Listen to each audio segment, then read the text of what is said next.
Buenas y bienvenidos a otro vídeo más. Estoy con una entrevista aquí con Enrique Sánchez, que es profesor del área de Física de la Tierra de la Facultad de Ciencias Ambientales de UCLM. Vamos a hacer una serie de preguntas sobre los modelos y cómo se usan estos para predecir el cambio climático, los modelos climáticos. Lo primero, ¿qué es un modelo?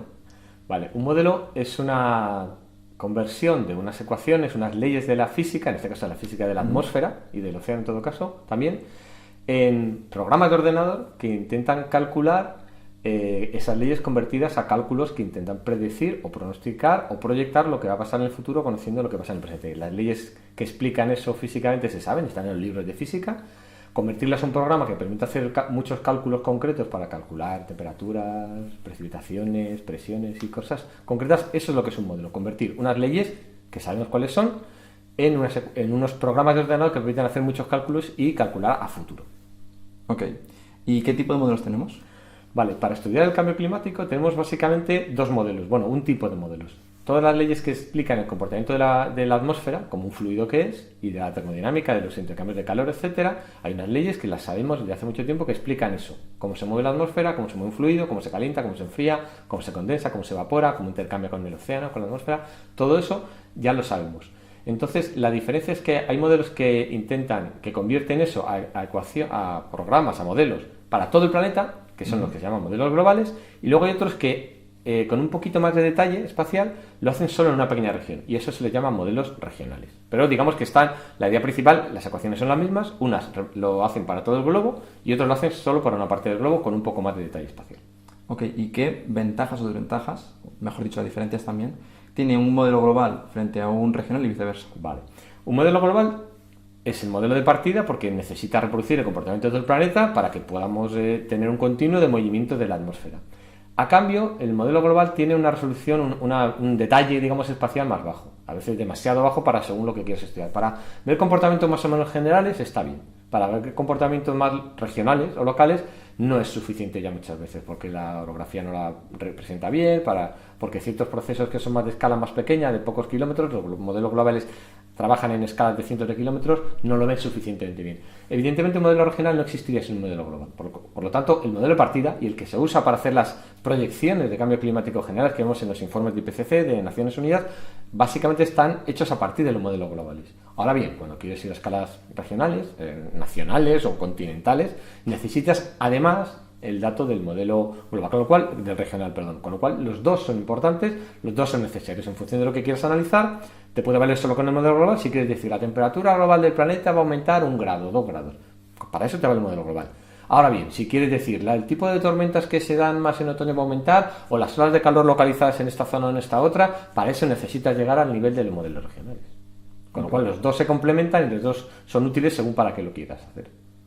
¿Qué fiabilidad tienen los modelos? Vale, esto es un tema en el que se habla mucho, se discute mucho y hay muchísimos grupos. Hay que tener en cuenta una cosa. Los modelos de los que estamos hablando, modelos de clima, de estudio del cambio climático, básicamente por dentro, cuando los ves, las tripas son iguales, muy parecidas a los modelos que se usan para hacer la predicción del tiempo, la que vemos de mañana va a llover, mañana va a hacer calor, o dentro de 2 días o dentro de 3. ¿Qué es lo que les diferencia? Pues que unos hacen el pronóstico a unos pocos días, con mucho detalle, y otros hacen unas proyecciones a 10 años, 20 años, 100 años, ¿vale? Entonces, los modelos sabemos que al final son una simplificación en cierta medida por convertirlo en un programa, porque a veces algunas de las leyes no se conoce exactamente bien cómo funcionan o son tan complejas que hay que simplificarlas, con lo cual los modelos tienen limitaciones. Eso no quiere decir que no representen bien el clima o el tiempo. Nosotros sabemos que los modelos, los meteorólogos, los climatólogos, sabemos que los modelos reproducen bien el comportamiento predicen bien el tiempo a 2-3 días, a una semana. Y en clima lo que hacen es, y hay un procedimiento que se llama validación de modelos, que nos permiten decir si esos modelos son buenos diciendo cómo va a ser el clima del futuro. ¿Cómo se puede hacer eso si no ha llegado el futuro? Pues porque lo hacemos al revés. Vamos desde el pasado hasta el presente y vemos si los modelos han sido capaces de reproducir el comportamiento del clima de los últimos 30 años partiendo de hace 30 años. Si vemos que lo hacen bien en esas escalas y en esos comportamientos, diremos que es capaz de predecir o de proyectar bien el futuro. ¿Lo hacen bien los modelos en la actualidad? Sí. ¿Son perfectos? No. ¿Hay cosas que hacen mejor y cosas que hacen? Por supuesto. Entonces, la estrategia que nosotros tenemos es, los modelos no son perfectos, pero dicen cosas que son bastante robustas. Hay algunas que parecen muy claras. Y para conseguir esta robustez o esta fiabilidad en los resultados de los modelos, sabiendo que no son perfectos, pero que no dicen cualquier cosa, sino que dicen cosas coherentes, físicamente hablando, lo que se hace es usar varios modelos. Cada modelo tiene sus pequeñas diferencias porque uno es mejor en una cosa, otro es mejor en otra. Entonces, para intentar tener una visión más general, y lo que se hace en la predicción del tiempo también, se usan varios modelos. Si todos coinciden o se parecen bastante, nos fiamos.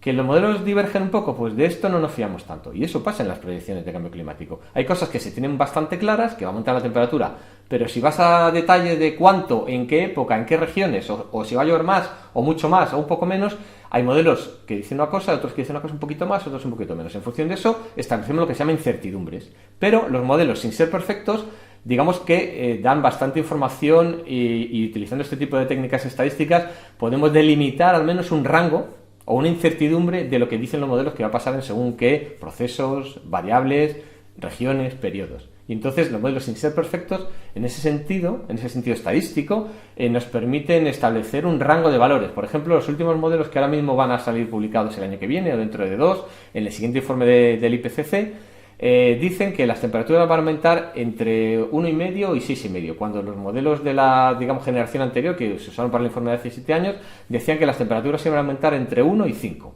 Ha variado un poco el rango.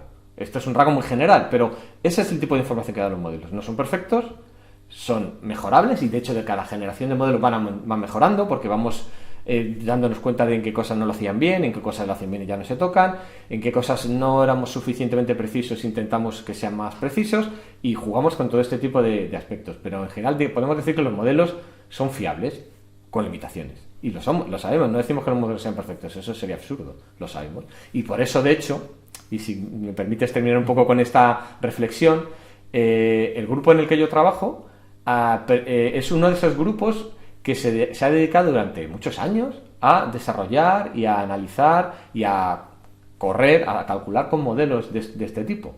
En el mundo habrá a lo mejor, no sé qué decir, 10, 15, 20 grupos, como mucho en todo el mundo, que se dedican a usar modelos, a desarrollarlos, a usarlos para estudiar el clima.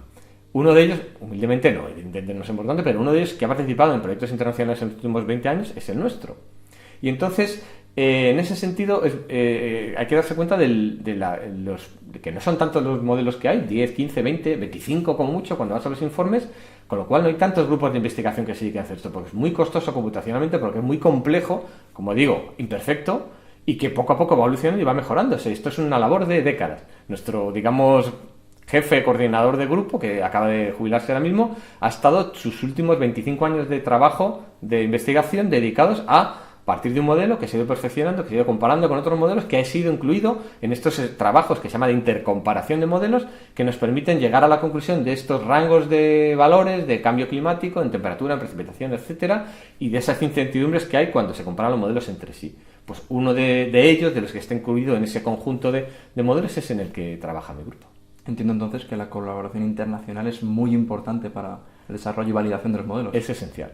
Es esencial. Es decir, todos somos conscientes de que nuestro modelo no es perfecto, vamos todos los años, varias veces, a reuniones internacionales. Ahora mismo hemos estado hace un mes en una reunión que todos los años de un proyecto que es europeo, en Alemania, en la que nos juntamos los grupos que hacen modelos enfocados en Europa, regionales en Europa, y nos contamos un poco lo que hemos mejorado, lo que hemos visto, lo que hemos estudiado este año y lo que queremos hacer en el próximo año, en los próximos 2 años, en los próximos 5 años. Y esa interacción en congresos internacionales, a través de las publicaciones científicas y a través de este tipo de reuniones es esencial, porque sabemos que los modelos pueden mejorar, deben mejorar. No solo tenemos cada vez ordenadores más potentes, sino estos grupos que, bueno, por suerte, suele haber un cierto nivel de financiación que nos permite ir formando investigadores que vienen, que van, que están en un grupo, que están en otro, que hablan con unos, hablan con otros, o algunos son mejores en unos aspectos, otros en otros, y esa interacción permite la continua mejoría de los modelos y, por tanto, llegar cada vez más a ser más precisos en la capacidad de decir cómo se va a comportar el clima, cómo va a cambiar el clima, cómo van a aumentar las temperaturas, cómo van a variar las precipitaciones durante el siglo XXI gracias a esta metodología de uso de conjuntos de modelos. Vale, justo, quizás recuperando un poco lo que acabas de comentar, ¿qué utilidad tienen estos modelos de cara sobre todo al desarrollo sostenible? Ya no solo la predicción del clima, sino qué utilidad tienen para la mejora de la sociedad de cara a una sociedad más verde y demás. Vale. Evidentemente lo principal de un modelo de este tipo, tanto los globales como los regionales, es dar estimaciones de variaciones de temperatura, cuándo va a aumentar la temperatura, cómo va a hacerlo, cuándo va a ser más, cuándo va a ser menos, cómo va a variar la precipitación y eso cómo va a afectar en muchos aspectos de nuestra economía y de nuestra sociedad y de nuestro ecosistema y de nuestro medio ambiente, ¿no? Entonces, claro, nosotros somos, digamos, en la primera fase, en una pirámide de estudios científicos y luego de demanda social, que nosotros damos los resultados de temperatura, de precipitación, de viento, de humedad, de lo que sea, y luego hay otros grupos que se llaman grupos de impactos que dicen, bueno, vale, yo tengo estos datos de precipitación, ¿eso qué va a suponer en términos de desaparición de zonas de glaciares, o de la cantidad de nieve que hay en nuestras montañas, o de la cantidad de agua que tengamos en nuestras cuencas hidrográficas, o del tipo de plantas que vamos a poder plantar, o de cómo van a ser las cosechas de nuestros viñedos o de nuestros olivos? Entonces todo eso es el siguiente nivel que parte de nosotros para llegar al siguiente escalafón, para llegar luego al siguiente escalafón, que es, bueno, esto está pasando, ¿qué podemos hacer? Llegarán los políticos o los gestores y nos dirán, vale, ya nos habéis dicho la información, ¿qué hacemos con ella? ¿Cómo nos adaptamos? ¿Qué debemos hacer para, sabiendo que va a pasar esto, como sociedad, qué hacemos? Como en nuestro entorno natural, ¿cómo se va a ver afectado?